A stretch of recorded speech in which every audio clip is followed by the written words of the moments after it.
Mafia के पीछे किसका हाथ है? हुक्मरान हुक्मरान का? हुक्मरान कर रहे हैं ना ये सब कुछ। किसी की जरूरत है, आप यहाँ खड़ी हुई हैं बगैर किसी स्पोर्ट से, आप अपने लाहौर न्यूज़ का आपने ये माइक उठाया हुआ है ना, आप इस लाहौर न्यूज़ के एक प्लेटफॉर्म आपने दिया, आप हमसे बात करें, इसको छोड़ के आप हमसे बात करें। इसको देख के आवाम आ रही है, ये एक प्लेटफॉर्म मशहूर है, पता है लाहौर न्यूज़ के ऊपर बात कर रहे हैं हम। आप कह रहे हैं कि पता माफिया को किसी की सरपरस्ती हासिल है, इसमें कोई ढकी छुपी बात तो है नहीं। आवाम को भी ठीक होना पड़ेगा, आवाम जिसको वोट दे के इस काबिल बनाती है उसको ये तो पता होना चाहिए कि ये मानते हैं कोई इसमें कोई वली नहीं बैठे, कोई साफ़ सुथरे नहीं बैठे, कोई हज़रत उमर फ़ारूक जैसा कोई नहीं इधर बैठा हुआ हुक्मरान के जो इस तरह का हाकिम हो, जो पानियों पे भी हुकूमत कर सके। इंसानों पे तो कर रहे हैं ना, इंसान का तो सोच लें। हज़रत उमर फ़ारूक तो कहते थे कुत्ता भी मर गया मैं उसका जवाब देता हूँ। हम हुक्मरानों से कहते हैं हमसे इंसानों का ही जवाब हमें दे दें, वो भी नहीं मिल रहा।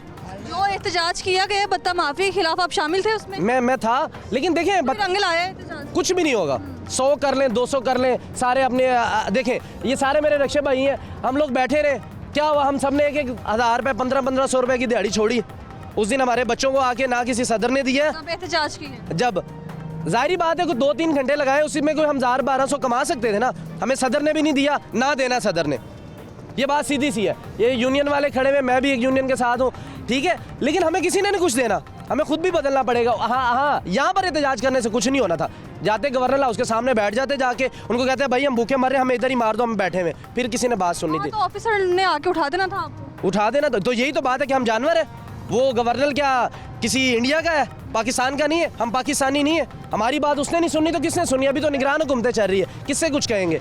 आज तक किसी मुल्क में इस तरह हुआ टेर हुकूमत जो हो इतनी देर निकाल गई हो, लेकिन इसमें हमारी भी सबसे बड़ी गलती है। रिक्शा वाला जो बंदा है जो रिक्शा चला रहा है वो भी टैक्स दे रहा है? दे रहा है किस तरह? हर चीज़ में माफिया को भी पैसे दे रहे हैं, हर चीज़। ये आप ठोकर चली जाए, ज़्यादा दूर नहीं है, जस्ट 1 किलोमीटर है। आप अंदर जाएंगे रिक्शे को लेके 20 रुपये देने पड़ेंगे, आप बाहर लेके आएंगे आप 30 रुपये देने पड़ेंगे।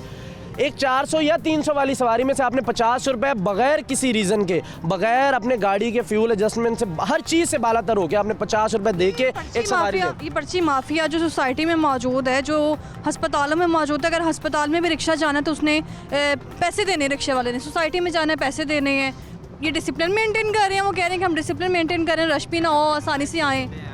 नहीं, एक्साइज को किसी भी इदारे को देते हैं यार। क्या कहते हैं जब पैसे लिए जाते हैं आप उनसे पूछते नहीं किस चीज़ के पैसे लेने, किसको देने हैं? इस चीज़ के पैसे लिए जाते हैं। ये जो यहाँ पर गंद पड़ा हुआ है ना, इस चीज़ के पैसे लिए जाते हैं। ये गंद फेंकने के लिए, उठाने के लिए हम देते हैं, पर ये फेंकने के लिए हम लगता है हम पैसे देते हैं। हमें पहले खुद बदलना पड़ेगा, फिर होना ये सब कुछ सेट। हम एहतजाज कर लें, लाख कर लें, क्या हुआ? 126 ने करके क्या ले लिया?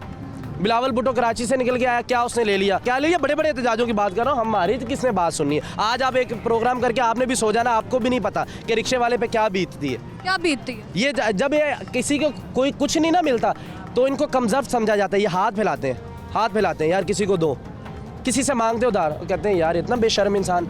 अब उसको ये नहीं पता कि उस इंसान को जो उसको बेशर्म कह रहा है, इसके अपने बच्चे भूखे बैठे हुए, इसकी वजह से ये कर रहा है सब कुछ, ये बच्चों की वजह से। आज देखा जाता है कहीं बोर्ड लगा दिया जी ख़वातीन के हकूक़, ये सब कुछ इस्लाम ने दिया हुआ है, लेकिन हम इस्लाम के ताबे नहीं चलने को तैयार, लिहाजा हमें कुछ भी नहीं होना, इसी तरह जीना है, इसी तरह ही मरना है, कोई हालात नहीं। माफिया को खुश कर इसी तरह देते रहना हमने।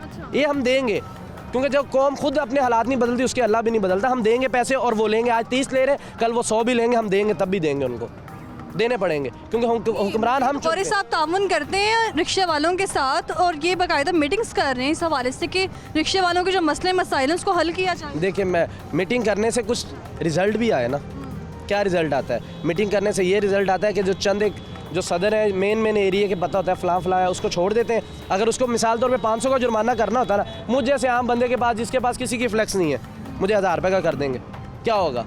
ये लगी है तो जुर्माना नहीं होगा, ये चलता है। देखें, जिसका मैं यही तो बात बता रहा हूँ, आपके पास माइक है, यही चीज़ें समझा रहा हूँ, ये कॉमन आम सी एक चीज़ समझा रहा हूँ। क्या ये जिसके पास फ्लेक्सें नहीं है, आप क्या पूरा लाहौर घूमती हैं, हर रिक्शे के पीछे फ्लेक्स देखती हैं? नहीं है, इस तरह नहीं है। देखें, जिसकी लाठी उसी की भैंस है, ठीक है? ये जो बच जाएगा उसी की कसर किसी और से निकालनी है, उससे किसी और से निकालेंगे। क्या कभी ये होगा कि वार्डन वाले ने कहा, उसके ऑफिसर ने कहा 20 चालान करने हैं, तो वो कभी 19 करके नहीं गया, वो 21 करके जाएगा, उसको खुश करेगा वो। इसी तरह ही होना, इसी तरह जीना, इसी तरह मरना है पाकिस्तानी कौम ने। कोई बेहतरी नहीं आनी, कभी भी नहीं बेहतरी आएगी, कभी भी नहीं बेहतरी आएगी। ये हमें पाकिस्तान में इससे भी बदतर हालात देखने पड़ेंगे, नहीं बेहतरी आएगी, ये सीधा कड़वा सच है। बांग्लादेश बाद में बना, आज दुनिया की सबसे बड़ी इंडस्ट्री लगा के बैठा हुआ है। इंडिया ने $650 बिलियंस डॉलर का उसने सोलर पैनल लगा दिया।